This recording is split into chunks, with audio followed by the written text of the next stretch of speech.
Hi everyone, this is from செபிஐஎஸ் academy. இன்னைக்கு நம்ம தினமணி நியூஸ் பேப்பரில் இருக்கக்கூடிய கரண்ட் அஃபேர்ஸ் நம்ம பார்க்க போகிறோம். ஸோ முதலாவதாக பார்த்தீங்க அப்படின்னா, காசி தமிழ் சங்கமம் நாட்டின் ஒற்றுமைக்கு வலு சேர்க்கும். ஸோ இந்த டாபிக் பார்த்தீங்க அப்படின்னா, group 1 main syllabus paper 2. So religious customs, so இதில் வந்து கவர் ஆகும்.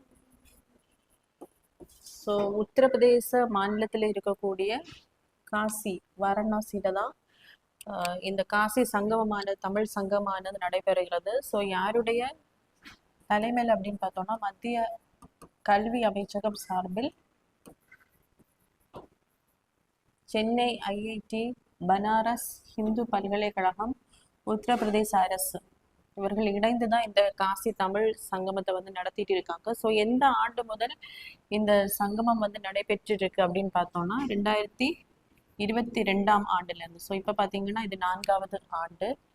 ஸோ இது எதற்காக இது வந்து நடத்துகிறாங்க அப்படின்னா, தமிழகத்துக்கும் உத்தரப்பிரதேசத்தின் புகழ்பெற்ற ஆன்மீக நகரமான காசிக்கும் இடையேயான அந்த தொன்மை வாய்ந்த நாகரிக மற்றும் கலாச்சார தொடர்பை வந்து போற்றும் வகையில தான் இந்த காசி தமிழ் சங்கமானது நடைபெறுகிறது.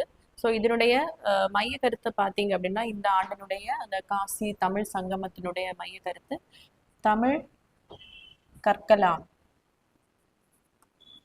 ஸோ தமிழ் கற்கலாம் அப்படிங்கிறது தான் இந்த சங்கமத்தினுடைய மைய கருத்து. ஸோ இதுல பார்த்தீங்க அப்படின்னா, தமிழ் தொல்காப்பிய நூலை